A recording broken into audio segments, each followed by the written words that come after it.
Hey there everyone, and welcome to another episode of D&D Horror Stories. In today's video, we have a tale about blatant favoritism in a game of Dungeons & Dragons, a story about a player ripping off a Critical Role character in a horrifying way, and much more. So, without further ado, let's get right into these stories. DM secretly gives wife God-tier stats. By Reddit user Noncore Nova. So, last week, I showed up to the first session of this new campaign, which I was pretty excited about, as it was my first time playing a cleric. There were two other players, a rather happy-go-lucky dude I'd played with before who loves funny and wacky characters, this time playing a wizard, and the DM's wife, who seemed relatively experienced with D&D, playing a paladin warlock. The campaign is homebrewed by the DM, and has loose Norse mythology links, and I was interested to explore that aspect. The DM is rather loosey-goosey with the character building aspect, so he said it was okay for me to take a feat and have an uncommon magic item as we started at level 3. The first session was pretty decent. A typical dungeon crawler feel, as we made our way through a haunted mansion, stumbling into a handful of mimics and strange shadow creatures. So it was combat intensive, but I began to have my suspicions about the paladin. They always seemed to roll exceptionally high, no matter the role, at least for a level 3 character, and always came first in initiative. Overall though, it was a good session, and we discussed creating a campaign on D&D Beyond to keep track of homebrew magic items, and we also leveled up. The second session today began getting weirder. After we had been locked in the cell following the events of last session, Loki himself showed up, introducing himself as the Paladin's dad. I thought, hey, pretty cool. The daughter of Loki trying to make her way into the world honestly is a cool character concept. The later half of the session became combat intensive too, as we ran into a large group of lycanthropic bandits. As combat went on, my suspicions grew as I counted the damage that this paladin took through the fight before healing, almost taking 60 points of damage at level 4. Again, top of initiative nearly every fight. So today, I got home and debated something, and whether or not it was okay to do, or if I'm being untrusting. But I did it.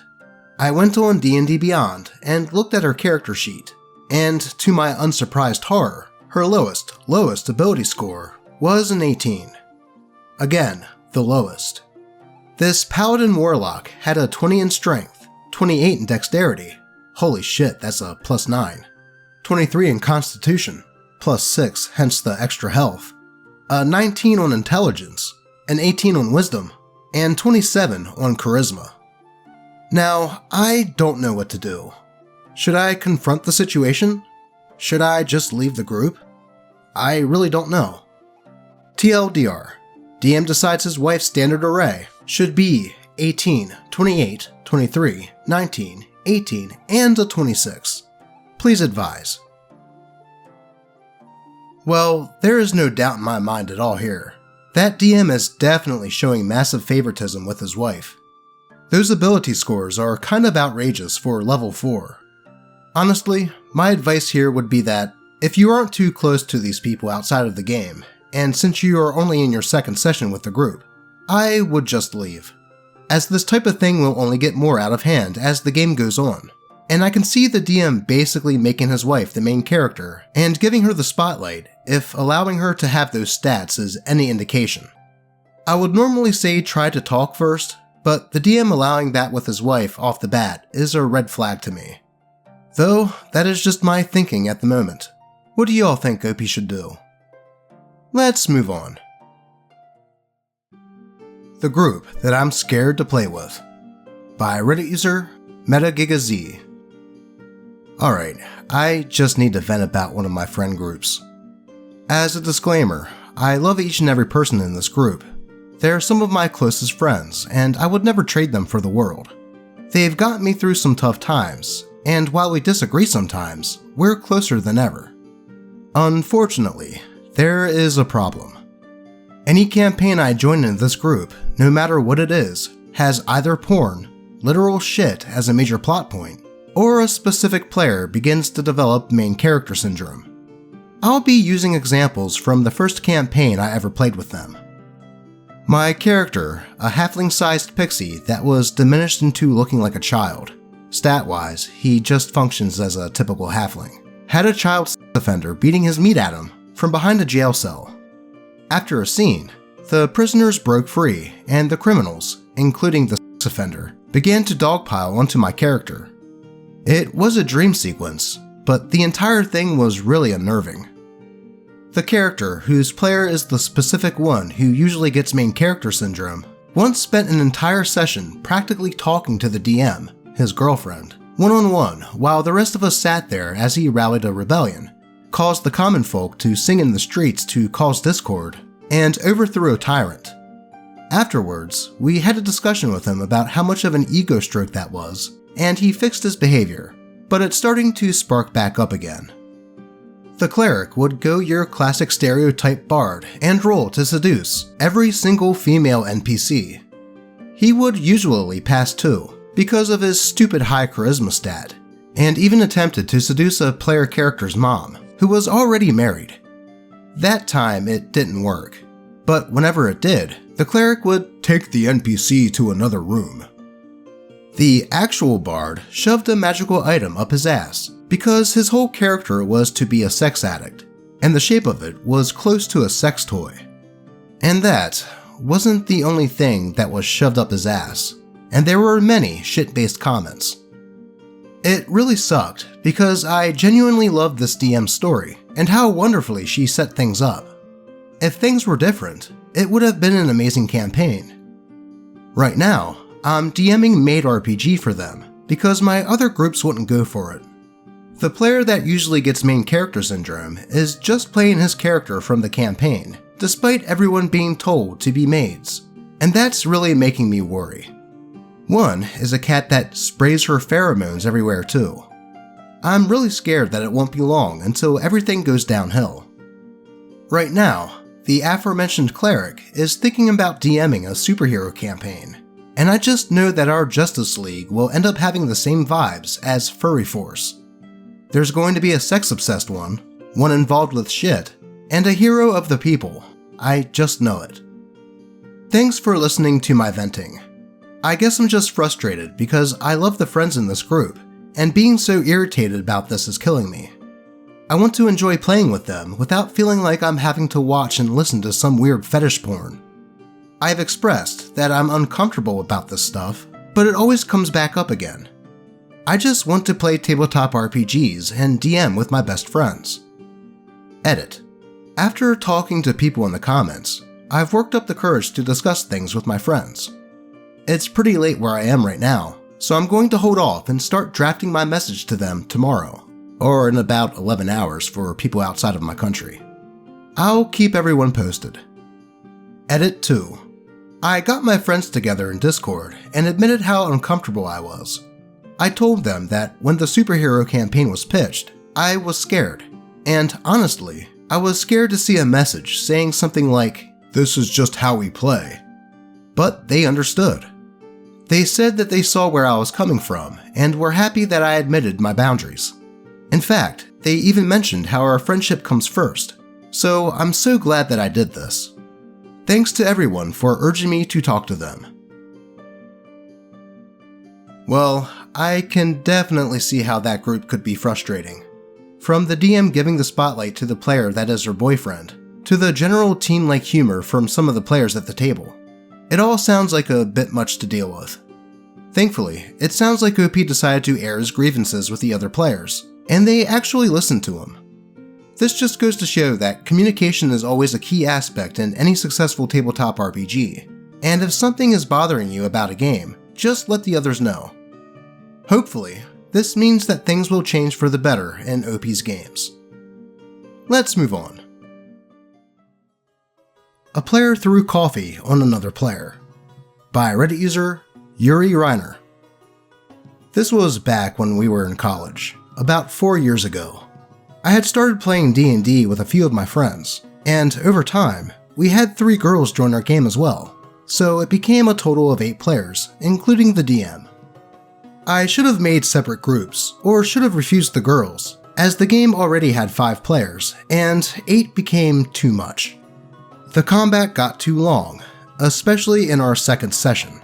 It took almost an hour for one round of combat, mainly because the girls were new to the game. One of them was a sorcerer and had difficulty understanding what her spells did, and started arguing that they should do what she was interpreting them as. She got frustrated, as did we, and one of the guys told her to stop arguing and just let the others play the game as well. She told him to watch his tone, and picked up her cup of hot coffee, and threw it at him. He got slight burns, and the others had to hold him back from hitting her back. That was our last session of D&D for a while. Edit. The guy didn't want to press charges. Holy crap. Talk about an overreaction. It's good for the coffee-throwing player that the guy didn't want to press charges, as that would qualify as assault. Plus, I mean, what a waste of coffee. Anyway, let's continue. And before we move on, I need to give a content warning, as these next 2 stories contain mentions of SA. So if you would like to skip these stories, I fully understand, and I will see you next video. But with that said, let's get into them. Scanlan Ripoff by Reddit user DnD. I joined a D&D Discord server where people just chill, talk about D&D builds, and shoot the shit. It's very casual. About 6 of us would regularly pop into voice chat to just meme around. We always had funny conversations with each other and got along well. The 6 of us then decided to do a D&D campaign together. Just a casual 5e Curse of Strahd. We agreed collectively that we would just meme and go Monty Python style in the campaign. The relevant characters include me, playing a Tempest Cleric, a Storm Sorcerer. The DM, a chill dude and first time DMing, means well and regrets not jumping in earlier. Scamlan, Critical Role ripoff. The player literally describes him as Scanlan Shorthaul, but a half-elf and hot. He boasts that he is Scanlan done right. Honestly, kind of a red flag, but since we're doing a Monty Python fun game, and our artificer was a Tony Stark knockoff, it went under the radar. Paladin, the only female player in the group. Remember this piece of information for later, as unfortunately, it is important. And Artificer and Fighter. They aren't the stars of the story, but they are here. This whole thing happened over Session 0. We did some ground rules, expectations, explaining homebrews, and all that jazz.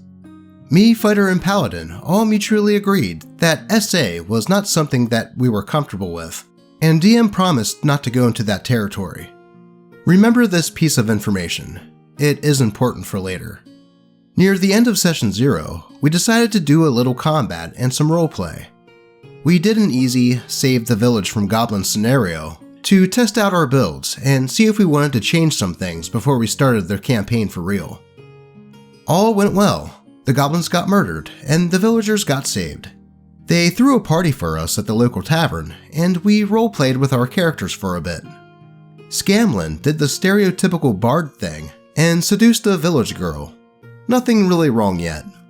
Even though it was supposed to fade to black, another thing that we all agreed on, Scamlan then asked the DM if he can bang her till she passes out. DM awkwardly laughs and agrees, and asks Scamlan to roll a constitution save. He clears it, and the village girl passes out in bliss. A little awkward, but everyone was more or less okay, since he didn't give any graphic details. But then, Scamlan said this: I bring her downstairs and leave the bitch out on the table for others to use her. There's a very uncomfortable pause, and Ranger politely tells him that since the village girl is unconscious, it would be SA if anyone quote-unquote uses her. Scamlan argues that it wouldn't be SA because he left her nice and sensitive and she would enjoy it. Dude, what the actual fuck? Now, we're all feeling crazy uncomfortable right now. Paladin again reiterates that the village girl is unconscious. It doesn't matter if her body likes it or not. Scamlan then fires back that real SA doesn't feel good, and that the villager is going to feel good, so it wouldn't be SA. The back and forth argument turns ugly when Scamlan starts screaming abuse at Paladin, and ends when she audibly lets out a sob. The DM finally gets off his ass and kicks Scamlan from the group call. There is a very awkward silence as Paladin is sniffling and trying to get herself composed. I felt super guilty for not saying anything, but I'm a very awkward person when confrontation happens, and I tend to just shut down, not to get too personal. The DM breaks the silence and apologizes for not stepping in sooner, because he was feeling shocked and didn't know how to react. The rest of us guys also apologized for not stepping in, citing that we also felt uncomfortable and awkward as the conversation went on, and didn't know how to react either. She said it was fine, and that she wanted to hop off and decompress for a bit, so we ended the session right there. But don't worry, there is a happy ending. We all got together and each sent a page-long report against Scamlan. He was publicly shamed in the announcements of the Discord group and permabanned for all time, and the server owners encouraged everyone in the group to stick him onto their ban list. Paladin stated that she wanted to try again because she still liked everyone and didn't want the game to end before it started, just because of one asshole. We added a female warlock to the group and started the campaign. It ended recently, and it was a very good 2-year campaign. Actually, one of the funniest I've ever played in. Who the hell was playing Scamlan? Brock Turner? I can understand being shocked and not knowing how to react to someone like that, but honestly, the moment that Scamlan said that he wanted to do that, and gave his idiotic and disgusting reasoning, he shouldn't have had the chance to even argue past that point. Hopefully, a ban list isn't the only list that this dude is on. Thankfully though, it sounds like they were able to get the game back on track, and by the sounds of it, had a fantastic time. Remember, if someone shows behavior like this, and Session 0 nonetheless, don't waste any time and just nip that problem in the bud. I think we need a kitty palate cleanser after that one.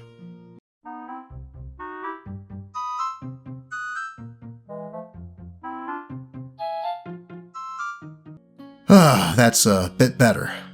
Now, let's get into today's final story. Paladin gets smited by Aphrodite, by Reddit user The Crazy Blacksmith. This story happened a few years ago, and it was my first time DMing. I had played in a party with this player as a wizard, and while he seemed a bit off, the DM, a veteran DM who'd been playing since 2nd edition, kept him in check, so his slightly off-color comments and actions stayed at a minimum. But now for the fun part. I decided to give DMing a try, and he played a paladin to Aphrodite. After slaying the undead plaguing a small iron mine, which as a paladin he excelled at, and seeming relatively normal during combat, the party returned to town. After getting paid by the mine foreman, he told them to spend a night at the tavern on his tab. Paladin then decided that he wanted to flirt with the barmaid. He failed his charisma check to have her sit on his lap, and she slapped him when he tried casting suggestion to get her to do it, interrupting him. I then told him to cut it out, and the party roleplayed for another half hour or so. But wait, it gets worse. Once I said some of the staff were going home for the night, he asked if she was. Foolishly, I said yes. He followed her out and tried to cast Charm Person on her, which, again, failed. He then said he wanted to have his way with her, and pushed her up against the wall. After this, I said that he felt crackling electricity in the air, before hearing a deafening crack and feeling immense pain before dying. It was Aphrodite smiting his ass. I then kicked him from the table and told him that he wasn't welcome back, and the other DM kicked him from his table as well. Now, here comes the fallout for him. We played at a gaming cafe, which had 7 sessions going throughout the week, including some at the same time. He was not only blacklisted from every table, he was told not to come back to the gaming cafe. Note, this place was great. They had gaming tournaments, 20 high-quality PCs, 2 Switches, 3 Xboxes, several retro games, and some other stuff. In addition to losing on all of that, several of the players were involved in D&D elsewhere, and 2 of them told stories of him trying to join their tables before they told their DMs what happened. He was essentially blacklisted from most D&D parties in the area, based on the sheer number of people who knew what happened. Edit. After someone mentioned reading the room, I figured I'd add this detail. I was barely an adult at the time, and there were minors at the table. Seriously, why do people insist on trying to do this type of thing in tabletop RPGs? I just don't get it. Though, at least, much like the last story, the player was promptly kicked out after that. Being an adult and trying to roleplay that type of thing in front of kids is a whole new level of bastard, so I don't feel bad at all for that player. But that will do it for today. Remember to leave a like if you enjoyed the video, and subscribe and turn notifications on if you haven't done so already, as I put out 4 D&D horror story videos a week. And as always, I appreciate all of you, and may all of your games remain horror story free. Until next time.